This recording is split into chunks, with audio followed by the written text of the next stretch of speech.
Hello बच्चों, कैसे हैं आप लोग। आई होप बच्चों आप सब अच्छे होंगे और आपकी पढ़ाई बहुत अच्छी चल रही होगी। तो बच्चों ये हमारा लेक्चर नंबर 7 है, क्लास 6 के चैप्टर नंबर 10 मेंस्ट्रुएशन का।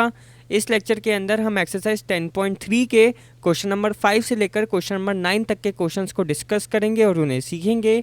आई होप बच्चों आपने मेरी पहले की वीडियोस देख ली होगी इस चैप्टर की। अगर नहीं देखी तो नीचे डिस्क्रिप्शन में प्लेलिस्ट का लिंक होगा, तो आप वहाँ से पहले की वीडियोज़ को देख सकते हैं। तो चलिए स्टार्ट करते हैं। तो क्वेश्चन नंबर 5 करते हैं। What is the cost of tiling a rectangular plot of land 500 metre long and 200 metre wide at the rate of ₹8 per 100 square metre. तो क्या दे रखा है इस क्वेश्चन में, एक रेक्टेंगुलर प्लॉट है जो 500 मीटर लंबा है, यानी कि इसकी जो लेंथ है वो है 500 मीटर। क्लियर, ठीक है। और ये 200 मीटर वाइड है, यानी कि इसकी जो विड्थ है वो है 200 मीटर। ठीक है। अब इस प्लॉट के ऊपर टाइलिंग हो रही है, ठीक है, यानी कि यहाँ पर टाइल्स बिछाई जा रही हैं। टाइल्स का जो कॉस्ट है वो है ₹8 पर 100 स्क्वायर मीटर। ठीक है। तो हमें यहाँ पर टोटल कॉस्ट निकालनी है कि टोटल मुझे कितने पैसे खर्च करने पड़ेंगे इस पूरे प्लॉट को टाइल से कवर करवाने में। ठीक है। तो सबसे पहले हमें इस प्लॉट का एरिया निकालना पड़ेगा, ठीक है ना, क्योंकि टाइल्स पूरी यहाँ पर आएंगी।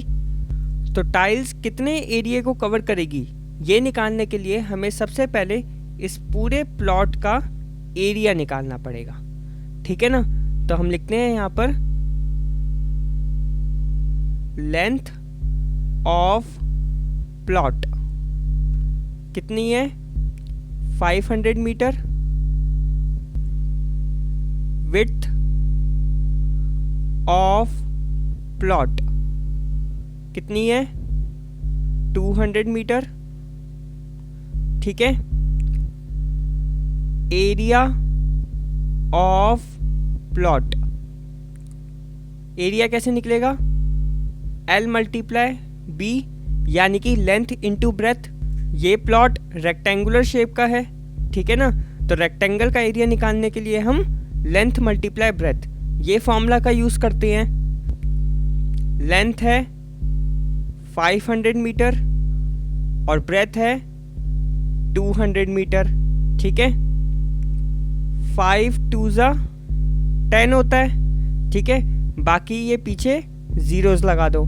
कितनी जीरोस है, 1 2 3 4, तो यहाँ पर 4 जीरोस आ जाएंगी।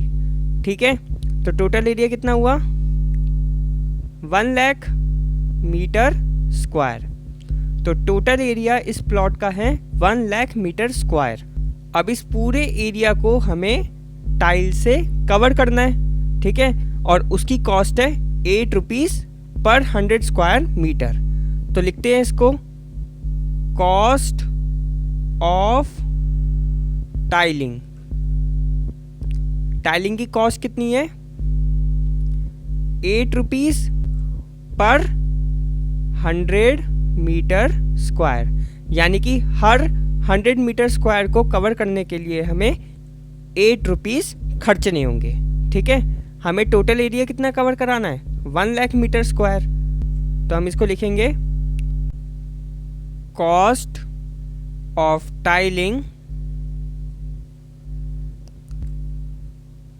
1 लाख मीटर स्क्वायर एरिया। तो टोटल कॉस्ट कैसे निकालेंगे, सिंपल, हम इस एरिया को मल्टीप्लाई कर देंगे कॉस्ट से। ठीक है। तो टोटल एरिया कितना है रेक्टेंगुलर प्लॉट का, 1 लाख मीटर स्क्वायर। ये टोटल एरिया है जिसको मुझे टाइल से कवर कराना है। कॉस्ट कितनी है मेरे पास, ₹8 पर 100 मीटर स्क्वायर। ठीक है, यही तो कॉस्ट है। क्लियर। अब इसको सॉल्व कर लो, 2 0 से 2 0 ये कैंसिल हो जाएगी, 8 1 जा 8 होता है। ठीक है, कितनी ज़ीरोज़ बची हैं यहाँ पे? 1 2 3, 3 ज़ीरोज़ बची हैं, तो 3 ज़ीरोज़ यहाँ पर आ जाएंगी। ठीक है, मीटर स्क्वायर से मीटर स्क्वायर कैंसिल हो जाएगा। ठीक है, कौन सी यूनिट आएगी? रुपीस। क्लियर? तो टोटल 8000 रुपीज़ मुझे खर्चने पड़ेंगे इस प्लॉट के पूरे एरिया को कवर कराने में। ठीक है, तो इस तरीके से क्वेश्चन होना था। टोटल कॉस्ट हमारी आ गई है। अब करते हैं अगला क्वेश्चन। तो क्वेश्चन नंबर 6 करते हैं। A table top measures 2 metre by 1 metre 50 centimetre. What is its area in square metre? तो यहाँ पर आपको एक टेबल टॉप दे रखा है।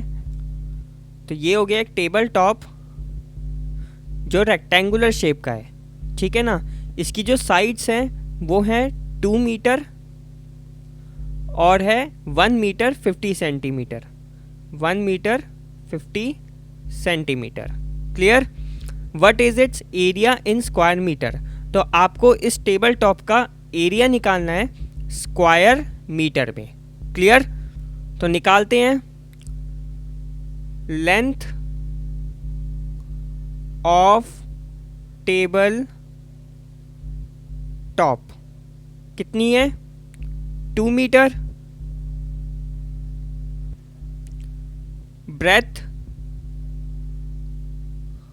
ऑफ टेबल टॉप कितनी है? 1 मीटर 50 सेंटीमीटर। 1 metre 50 centimetre. तो हमें एरिया स्क्वायर मीटर में निकालना है, तो इसको हमें मीटर में कन्वर्ट करना पड़ेगा। मीटर में कैसे कन्वर्ट करेंगे?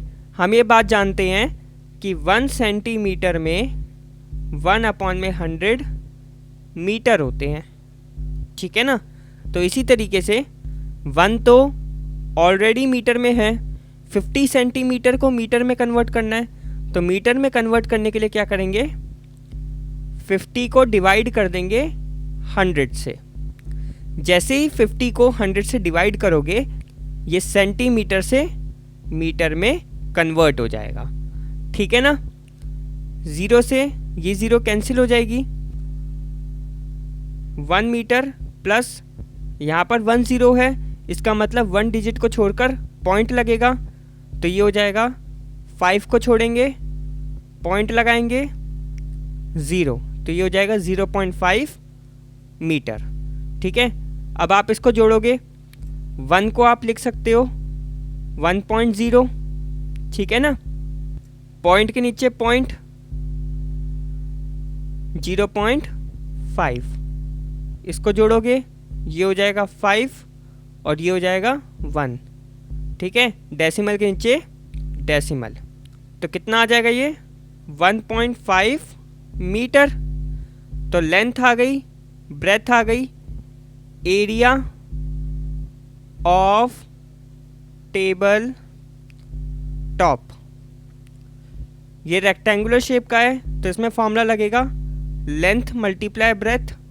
ठीक है ना, लेंथ है 2 मीटर, ब्रेथ है 1.5 मीटर।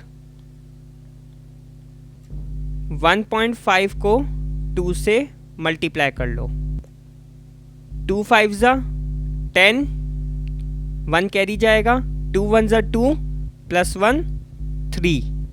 डेसिमल यहाँ पे 1 डिजिट के बाद है, तो यहाँ पर भी 1 डिजिट के बाद लगेगा डेसिमल। कितना हो गया ये? 3.0 मीटर स्क्वायर। ठीक है, आप इसको 3 मीटर स्क्वायर भी लिख सकते हो, क्योंकि पॉइंट के बाद 0 है, आप इसको हटा भी सकते हो। ठीक है ना, तो ये हो जाएगा आपका 3 मीटर स्क्वायर। तो इस टेबल टॉप का क्या एरिया आएगा? 3 मीटर स्क्वायर। क्लियर? अब करते हैं अगला क्वेश्चन। तो क्वेश्चन नंबर 7 करते हैं। A room is 4 metre long and 3 metre 50 centimetre wide. एक रूम है जो कि 4 मीटर लॉन्ग है, 3 मीटर 50 सेंटीमीटर वाइड है। तो ये है रूम जो कि 4 मीटर लॉन्ग है, 3 मीटर 50 सेंटीमीटर वाइड है। Clear? How many square metre of carpet is needed to cover the floor of the room. तो क्या कह रहा है इस क्वेश्चन में, इस रूम के फ्लोर के ऊपर एक कारपेट बिछाना है, ठीक है ना, इस पूरे फ्लोर पे कारपेट बिछाना है, ठीक है।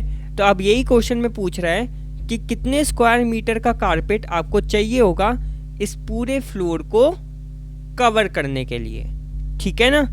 तो करते हैं इस क्वेश्चन को।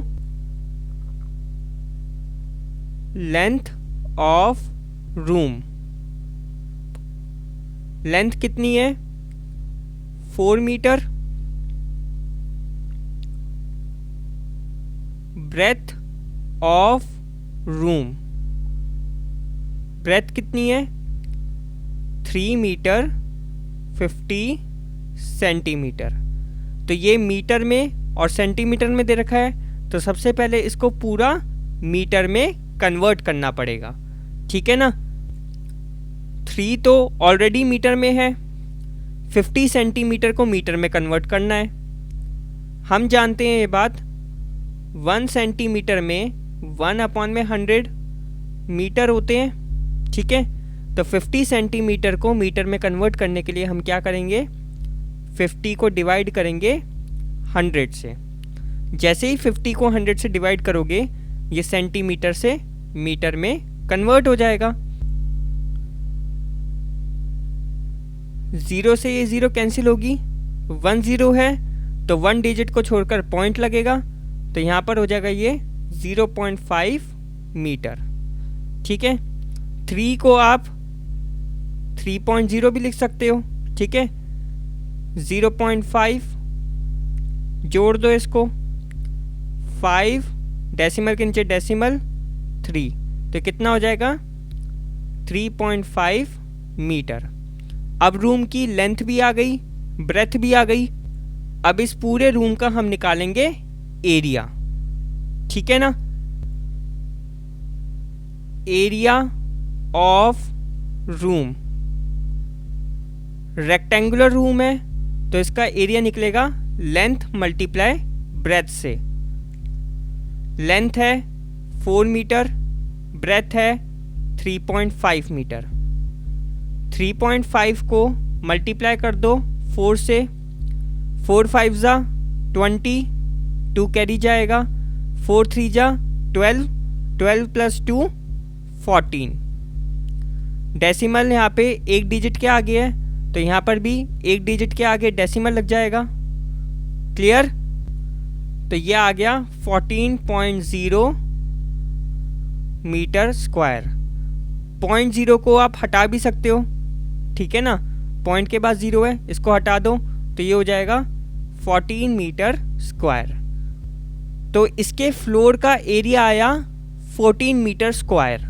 तो इस पूरे एरिया को कवर करने के लिए आपको 14 मीटर स्क्वायर का कारपेट ही चाहिए होगा, ठीक है ना, तभी तो पूरा फ्लोर कवर होगा। तो हमें कितना कारपेट चाहिए होगा 14 मीटर स्क्वायर। तो हम यहाँ पर लिखेंगे area of carpet we needed to cover the floor equal to 14 metre square. तो इतना कारपेट आपको चाहिए होगा पूरे फ्लोर को कवर करने के लिए, क्लियर। तो क्वेश्चन नंबर 8 करते हैं। A floor is 5 metre long and 4 metre wide. A square carpet of sides 3 metre is laid on the floor. Find the area of the floor that is not carpeted. तो क्या है, इस question में एक floor है जो कि 5 metre long है, 4 मीटर वाइड है। ये आपका पूरा एक फ्लोर है, ठीक है, जो कि 5 मीटर लॉन्ग है और 4 मीटर वाइड है, क्लियर। इस पूरे फ्लोर के ऊपर आप एक स्क्वायर कारपेट को बिछा रहे हो, ठीक है। ये आपका एक स्क्वायर कारपेट है जो इस रूम के फ्लोर के ऊपर बिछा हुआ है। इसकी साइड है 3 मीटर, ठीक है ना, 3 मीटर। तो ये है क्वेश्चन। अब आपको इसमें निकालना क्या है, find the area of the floor that is not carpeted.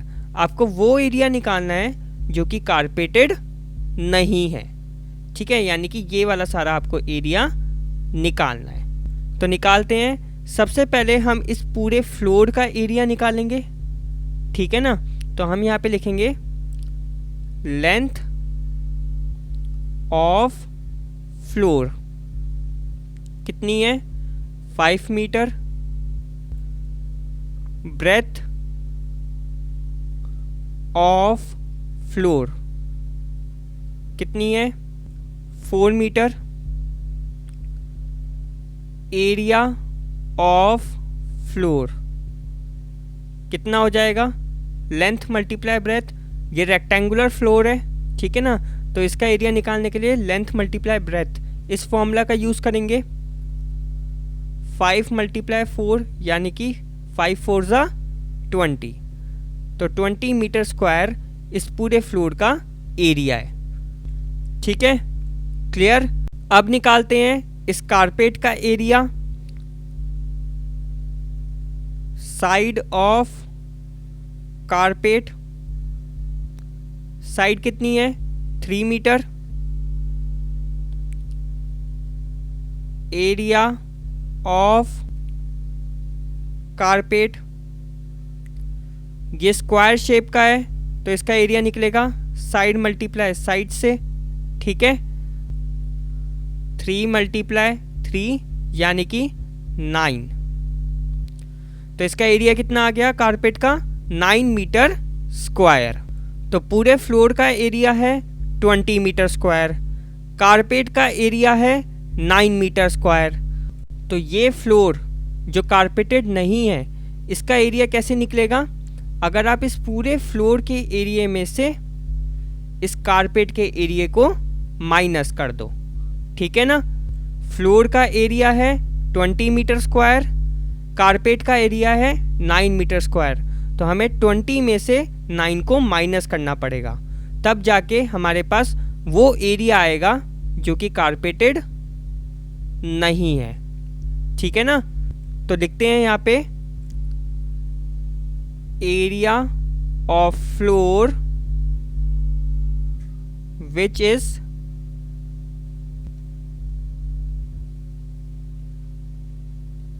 Not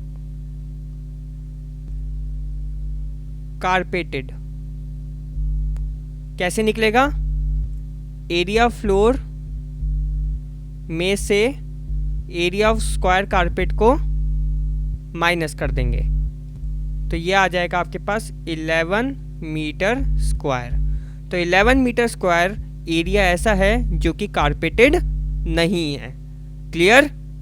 तो ये है इसका आंसर। अब करते हैं अगला क्वेश्चन। तो क्वेश्चन नंबर 9 करते हैं। 5 square flower beds each of sides 1 metre are dug on a piece of land 5 metre long and 4 metre wide. What is the area of the remaining part of the land. तो क्या कह रहा है इस question में, आपके पास एक piece of land है जो कि 5 मीटर लॉन्ग है, 4 मीटर वाइड है। तो ये है पीस ऑफ लैंड जो कि 5 मीटर लॉन्ग है और 4 मीटर वाइड है, ठीक है। इसके ऊपर 5 स्क्वायर फ्लावर बेड्स को लगाया गया है, ठीक है। ये 5 फ्लावर बेड्स को यहाँ पर लगाया गया है और हर एक की साइड है 1 मीटर, क्लियर। तो अब आपको क्वेश्चन में क्या निकालना है, आपको ये निकालना है इस पूरे लैंड के ऊपर ये 5 स्क्वायर बेड्स लगाने के बाद कितना एरिया बच जाएगा। मतलब ये आपको ये बचा हुआ एरिया आपको फाइंड करना है, ठीक है ना। तो करते हैं इस क्वेश्चन को। लेंथ ऑफ लैंड कितनी है, 5 मीटर। ब्रेथ ऑफ लैंड कितनी है, 4 मीटर। एरिया निकालते हैं, एरिया ऑफ लैंड,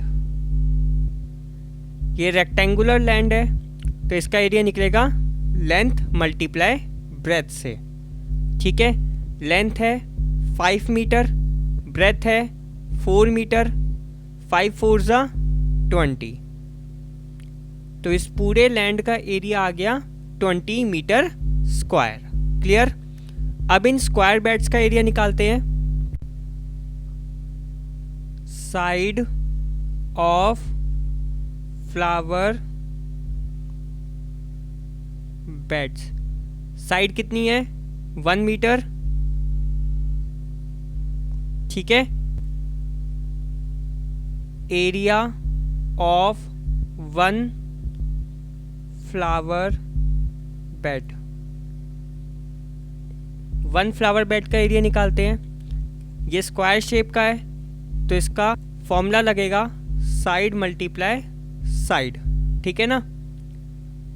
1 मल्टीप्लाई 1 जो कि आ जाएगा 1 मीटर स्क्वायर, ठीक है। अब 5 फ्लावर बेड्स का एरिया कितना होगा? एरिया ऑफ 5 फ्लावर बेड्स, 5 की मल्टीप्लाई 1 मीटर स्क्वायर से कर दो, कितना हो जाएगा 5 मीटर स्क्वायर। तो इन फ्लावर बेड्स का एरिया आएगा 5 मीटर स्क्वायर। तो पूरे लैंड का एरिया है 20 मीटर स्क्वायर और फ्लावर बेड्स का एरिया है 5 मीटर स्क्वायर। तो अगर हमें रिमेनिंग एरिया निकालना है, बचा हुआ लैंड निकालना है, तो हमें क्या करना पड़ेगा? लैंड के एरिया में से फ्लावर बेड्स के एरिया को माइनस करना पड़ेगा, ठीक है ना। तो हम यहाँ पे लिखेंगे area of remaining land equal to 20 minus 5। 20 में से 5 को माइनस कर दो, कितना आ जाएगा 15 मीटर स्क्वायर। तो 15 मीटर स्क्वायर एरिया है जो कि खाली है, ठीक है, रिमेनिंग पार्ट है ये पूरा का पूरा है 15 मीटर स्क्वायर, ठीक है। तो इस तरीके से क्वेश्चन होना था। तो इस वीडियो में इतना ही। अगर आपको किसी भी क्वेश्चन में डाउट हो तो प्लीज़ नीचे कमेंट करना, मैं आपके कमेंट का आंसर जल्द से जल्द देने की कोशिश करूंगा। अगर आपको ये वीडियो पसंद आई हो तो प्लीज़ वीडियो को लाइक कर देना, और अभी तक अगर आपने इस चैनल को सब्सक्राइब नहीं करा तो प्लीज़ चैनल को सब्सक्राइब कर दो, और साथ ही में नोटिफिकेशन बेल को भी दबा देना ताकि आने वाली वीडियोज़ की अपडेट आपको मिलती रहे। So thanks for watching, keep supporting, keep loving, keep growing.